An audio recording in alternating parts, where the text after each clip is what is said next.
Exam आपका जो है आने वाला है, आपको पता है कि पेपर किस पैटर्न पर आएगा। ऑब्जेक्टिव क्वेश्चन, सब्जेक्टिव क्वेश्चन होंगे। आप कॉमर्स, साइंस, आर्ट्स किसी के भी स्टूडेंट हो सकते हैं। मैं बात जनरल सबके लिए कर रहा हूँ। और एक इम्पॉर्टेंट टॉपिक आपके सामने रख रहा हूँ, वो ये है कि हर बच्चा ये चाहता है कि अपने एग्ज़ाम को वो अच्छे से अटेम्प्ट करे और दो चीज़ें वो अचीव कर ले। एक, एक्यूरेसी, सारे के सारे क्वेश्चंस या मैक्सिमम जितना पॉसिबल हो वो सही से सॉल्व करे। दूसरा, स्पीड, उसके क्वेश्चन छूटने नहीं चाहिए किसी भी कीमत पर, और उसकी स्पीड अच्छी होनी चाहिए क्वेश्चन को सॉल्व करने की। सो स्पीड एंड एक्यूरेसी, ये दो अलग अलग बातें हैं जिन्हें एक स्टूडेंट को अचीव करना होता है। और आज का मेरा टॉपिक छोटा सा यही है, थोड़े से टाइम के अंदर इसको कंक्लूड करूंगा। देखिए, जब आप किसी कॉन्सेप्ट को मगअप करते हैं, उस पर प्रॉब्लम सॉल्व करते हैं, तो जितने अच्छा आपका उस प्रॉब्लम का सॉल्यूशन आने लगता है, आपकी एक्यूरेसी आने लगती है।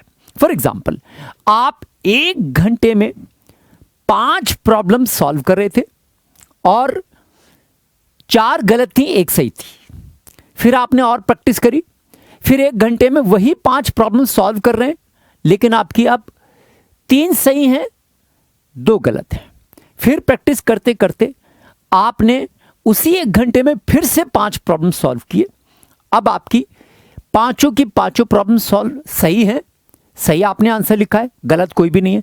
तो इसको हम बोलते हैं, स्पीड तो आपकी वही है, वही 1 घंटा लग रहा है, और आपकी एक्यूरेसी इंप्रूव हो रही है।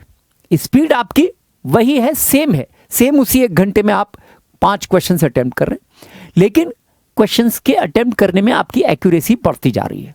इसके बिल्कुल विपरीत, अगर आप 1 घंटे के अंदर 3 सही क्वेश्चन सॉल्व करते हैं, फिर अगले बार और प्रैक्टिस करके 1 घंटे में 4 सही क्वेश्चन सॉल्व कर रहे हैं, फिर अगली बार और प्रैक्टिस करके 1 घंटे में 5 सही क्वेश्चन सॉल्व कर रहे हैं। सो इसका यह मतलब है कि आपकी स्पीड बढ़ रही है। ठीक है माय डियर स्टूडेंट्स, अक्सर ऐसा होता है, एक लेवल की प्रैक्टिस के बाद स्पीड एंड एक्यूरेसी दोनों एक दूसरे को ऑपोजिट डायरेक्शन में एक्ट रिएक्ट करते हैं। यानी अगर आप अपनी एक्यूरेसी बढ़ाना चाहते हो तो स्पीड गड़बड़ाने लगती है, और क्वेश्चन सॉल्व करने की स्पीड आप इंप्रूव करना चाहते हो तो एक्यूरेसी गड़बड़ाने लगती है।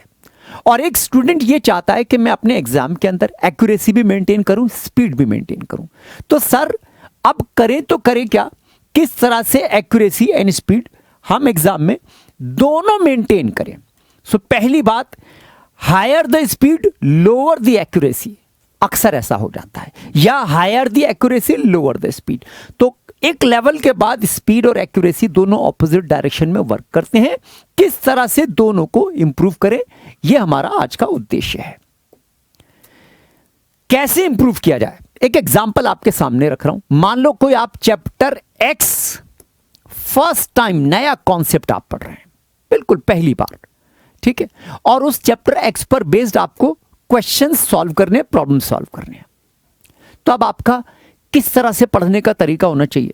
Point number 1, comprehensive understanding of the chapter. जो चैप्टर है उसको आप बहुत अच्छे से समझें, बहुत अच्छे से उसके कॉन्सेप्ट को समझें, फॉर्मूले को समझें, इक्वेशंस को समझें, ठीक है, लॉस को, एक्ट्स को, जो भी सब्जेक्ट है उसको बहुत अच्छे से उसको अंडरस्टैंड करें, ठीक है, और उस पर बेस्ड कुछ क्वेश्चंस को समझने की या करने की कोशिश करेंगे तो उस समय आपकी एक्यूरेसी बहुत कम होगी। अभी इनिशियल स्टेज है आपके चैप्टर में, 50% से 70% अच्छी एक्यूरेसी है, बट फिर भी अभी कम है।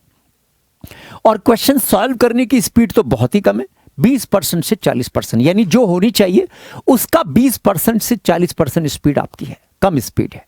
क्यों? क्योंकि अभी आपने चैप्टर के फंडामेंटल्स को स्टडी किया है, उस पर बेस्ड क्वेश्चंस हार्डली कुछ प्रैक्टिस करें। सेकंड स्टेज आपकी आती है प्रॉब्लम सॉल्विंग। लेवल 1 के प्रॉब्लम सॉल्व करते हैं।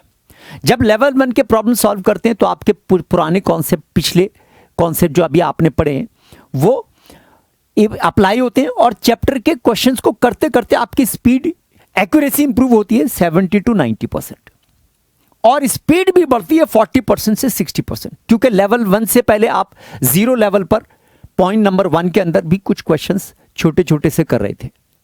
फिर आप पॉइंट नंबर 3 पर आते हैं, लेवल 2 के क्वेश्चंस करते हैं, हायर लेवल के, और लेवल 2 की प्रॉब्लम सॉल्विंग में आपकी एक्यूरेसी बहुत इंप्रूव हो जाती है, 90% से 95% पर पहुंचने लगती है, यहां टच करने लगती है। और आपका स्पीड भी बढ़ जाती है, क्योंकि अब तक काफी सारे क्वेश्चंस आप करने लगे, 50% से 60% स्पीड आ जाती है। तो पॉइंट नंबर 3 तक ऐसा था कि आपकी एक्यूरेसी और स्पीड लगभग दोनों सेम डायरेक्शन में इंप्रूव हो रही है।